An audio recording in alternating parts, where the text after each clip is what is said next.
All right, so as we continue to, in some sense, wait to see what ultimately happens with criminal charges against the failed former president Donald Trump, he has returned to his Mar-a-Lago home for the first time since the now infamous search warrant that was served, the raid, as many call it, in Mar-a-Lago. And Donald Trump is absolutely furious. He's raging that the FBI allegedly didn't take their shoes off when they went into his house, and all sorts of other crazy things. There's just a lot going on, and some of the cultists were up all night waiting to welcome Donald Trump at Mar-a-Lago. So let's go through all of it. Business Insider reports Donald Trump is back at Mar-a-Lago and raging about FBI agents not taking off their shoes while searching his bedroom. Donald Trump published a message to Truth Social, also known as Troth Central, where he said, quote, "Arrived in Florida last night and had a long and detailed chance to check out the scene of yet another government crime. The FBI's raid and break-in of my home, Mar-a-Lago." Remember, it was not a crime and it was not a break-in. The FBI showed up with a search warrant. FBI director signed off on it. Attorney General signed off on it. A judge signed off on it. Perfectly legal. Trump going on to say, "I guess they don't think there is a Fourth Amendment anymore," and to them there isn't. Of course, there is no Fourth Amendment violation because of the things I just mentioned. Trump continuing, "In any event, after what they have done, the place will never be the same. It was, quote, ransacked." Now, why does Trump put ransacked in quotes? Does he mean it wasn't really ransacked?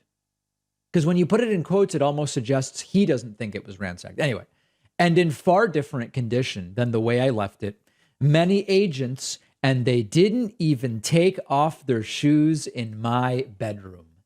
Nice, nice.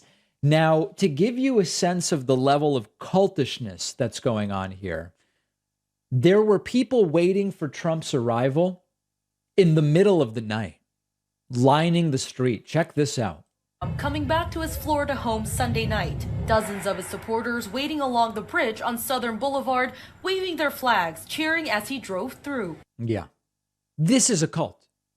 This is a cult. And it's not even like I'm necessarily passing a value judgment. I mean, I do in other segments, obviously. I think it's an absurd cult based on lies and confusion, but it's a cult. And we've spoken to cult experts, and that is indeed what it is. There's another video.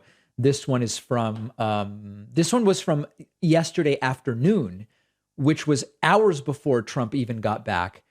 Real America's Voice, American Sunrise was there. This was at 8 a.m. And you see all these people holding crosses, some guy dressed as Trump, American flags, Trump flags, other paraphernalia, a sign that said Trump won, honk for Trump.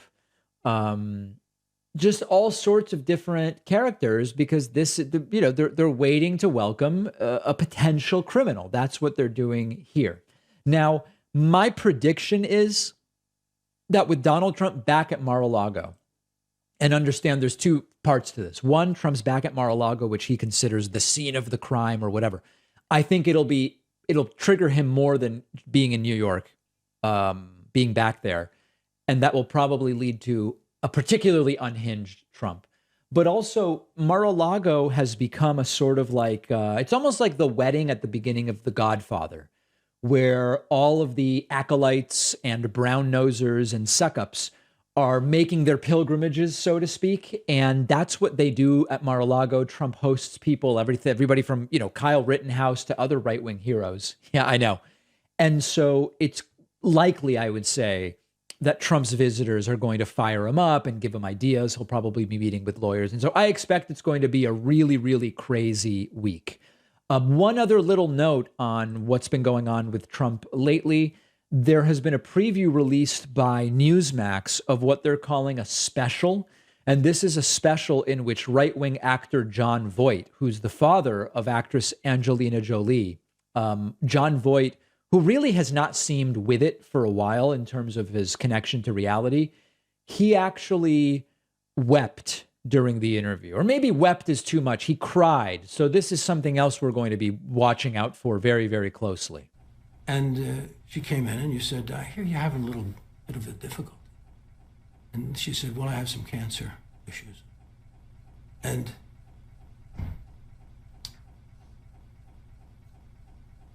See, I'm getting emotional. See, this is from you keep saying the champ.